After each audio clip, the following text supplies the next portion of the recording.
by a group of University of California, Berkeley under the direction of Bruce Ames, and the mutagenicity test for carcinogens is sometimes called the Ames test.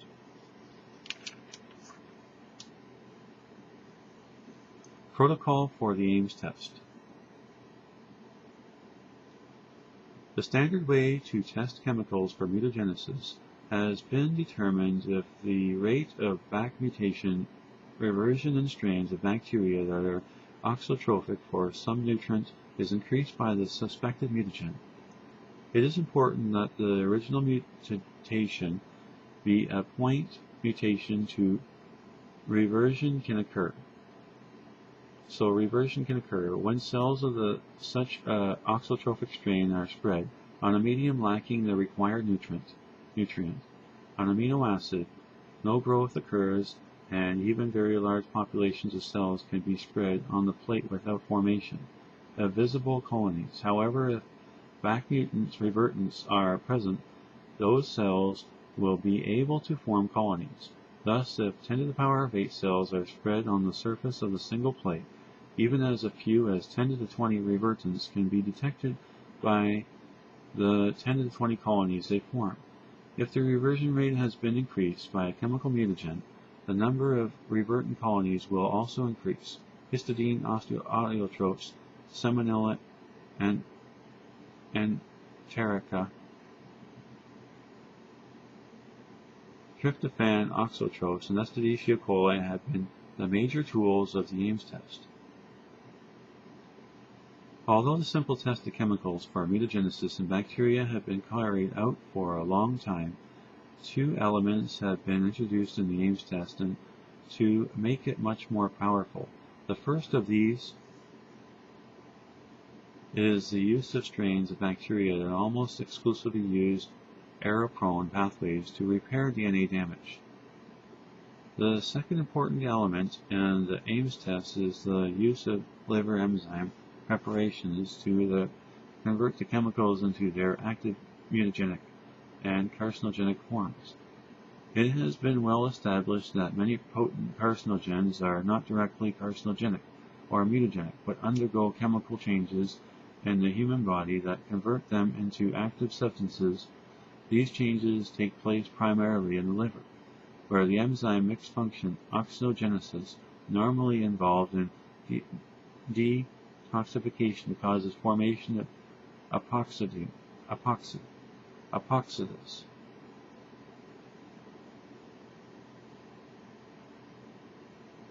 Or other activated forms of compounds which are then highly reactive with DNA. Epoxides. In the Ames test, a preparation of enzyme from a rat liver is first used to activate the compound. Then the activated complex is taken up on a filter paper disc, which is placed in the center of the plate on which the proper bacteria strain has been overlaid. After overnight incubation, the mutagenicity of the compound can be detected by looking for halo or back mutations in the area compound, the paper disc. It is always necessary to carry out this test with several different concentrations of the compound and with appropriate positive and negative controls, because compounds vary in their mutagenic activity and are lethal at higher levels. A widely variety of chemicals have been subjected to the Ames test, and it has become one of the most useful pre-screens for determining the potential carcinogenicity of the compound. Genetic recombination. Genetic recombination involves the physical exchange of genetic material between genetic elements. In this section, we focus on general homologous recombination, which results in genetic exchange between homologous DNA sequences from two different sources. Although such recombination can occur between homologous sequences on the same chromosome, homologous DNA sequences have the same or nearly the same sequence. Therefore, base pairing can occur over an extending length of the two DNA molecules. This type of recombination is involved in the process referred to as crossing over. In classical genetics, homologous recombination is extremely important to all organisms. However, it is also very complete Even in the bacterium Escherichia coli, there are at least 25 genes involved. In addition, homologous recombination seems to be of such importance that there are several redundant pathways. Therefore, if one pathway is inhibited or non-functional, another may be able to supply necessary functions. Molecular events in homologous recombination. At the molecular level, recombination has been studied mostly in prokaryotes and viruses. In bacteria, general recombination involves the precipitation of specific protein called the Rec-A protein, which is specified by the Rec-A gene. The Rec-A protein has been shown to be essential in nearly every homologous recombination pathway. Rec-A-like proteins have been identified in all prokaryotes examined, including the archaea, as well as in yeast and in the higher eukarya. An overall molecular mechanism of general recombination is shown. The process begins with a nick, usually generated by the nucleus. In one of the DNA molecules, this nicked strand must be displaced from the other strand by proteins having helicase activity. In some pathways, specialized enzymes, such as the Rec-B-CB enzyme of E. coli, have both nucleus and helicase activity. Single-stranded binding protein then binds to the resulting single-stranded segment. Next, the Rec-A protein binds to the single-stranded fragment, forming a complex that facilitates annealing with the complementary sequences in the adjacent duplex, simultaneously displacing the resident strand. The process is often referred to as strand invasion. As noted, recombination involves the pairing of DNA molecules over long stretches. Following pairing exchange of homologous DNA molecules can occur, leading to the formation of recombination intermediates containing extensive heteroduplex regions, where each strand has originated from a different chromosome. This process also involves DNA polymerase and ligase. These regions may be extended by Rec-A protein. Finally, the linked molecules are resolved by nucleases and DNA ligase to form two recombinant molecules. This mechanism for the formation of recombinant DNA structures is completely natural and occurs extensively within the cell.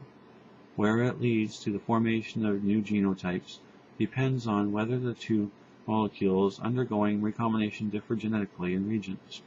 Outside the region of recombination, within limits, general recombination can be thought of as occurring at random sites throughout the genome. Thus, the probability of recombination occurs between two genes is proportional to their distance.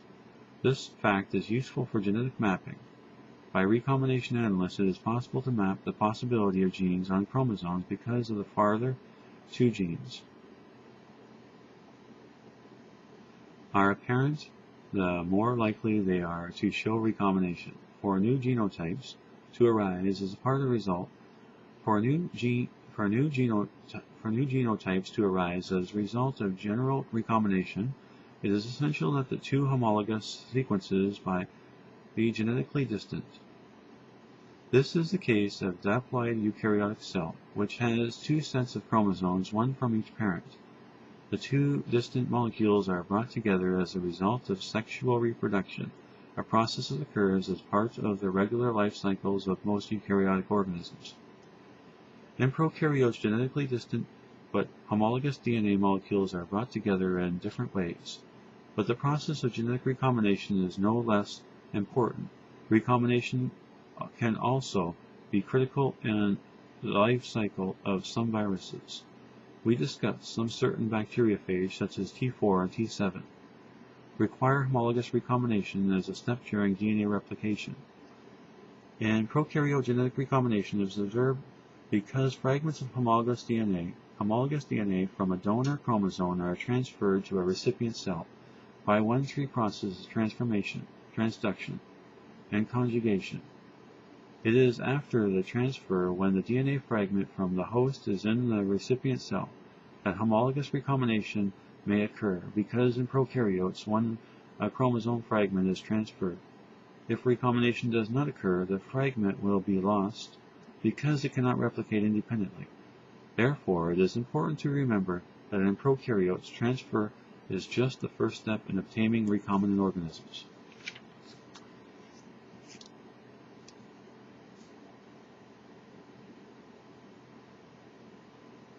Detection of recombination.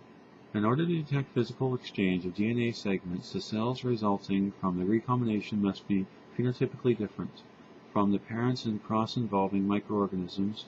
One must usually use the recipient strains that lack some selectable characteristics that the recombinants will possess.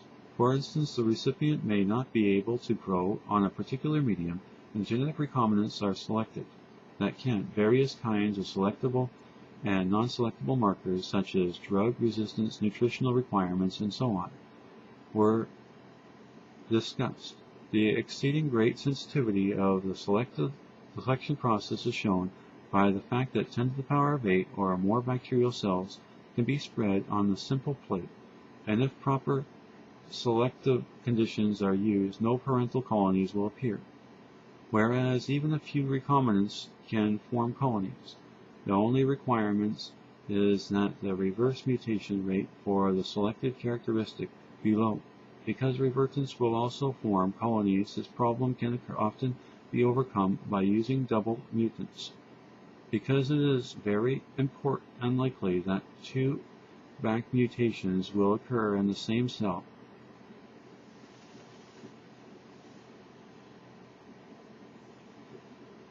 much of the skill of the bacterial geneticist is exhibited in the choice of proper mutants and selective media for efficient detection of genetic recombination. Because selection is so powerful and because crosses can be made using billions of individual cells, recombination analysis is a very important tool to the microbiology geneticist. Techniques of bacteria genetics in vivo. To do genetics, the geneticist must cross strains of an organism that have different genotypes and phenotypes and look for recombinants. For much of the last 50 years, the bacteria geneticist wishing to carry out these crosses was dependent on the natural process by which bacteria exchange genetic material. These three in vivo processes are transformation, which involves donor DNA free in the environment, transduction, in which the donor DNA transfer is mediated by viruses, conjugation, in which the transfer involves cell-to-cell contact, and in conjugated plasmids is the donor cell. The processes are contrasted in figure, and we will discuss in detail in the following sections. Genetic transformation. As we have noted, genetic transformation is a process by which free DNA is incorporated in the recipient cell and brings about genetic change.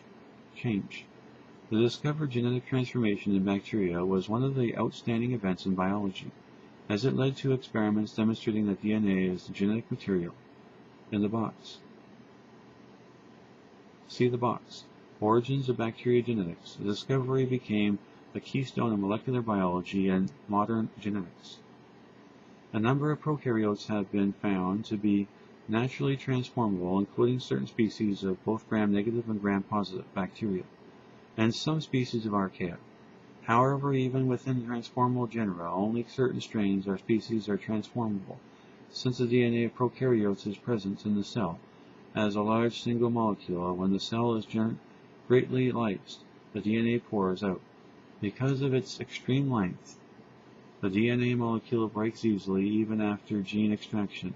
The B subtilis chromosome of 4.2 megabase pairs is converted to fragments of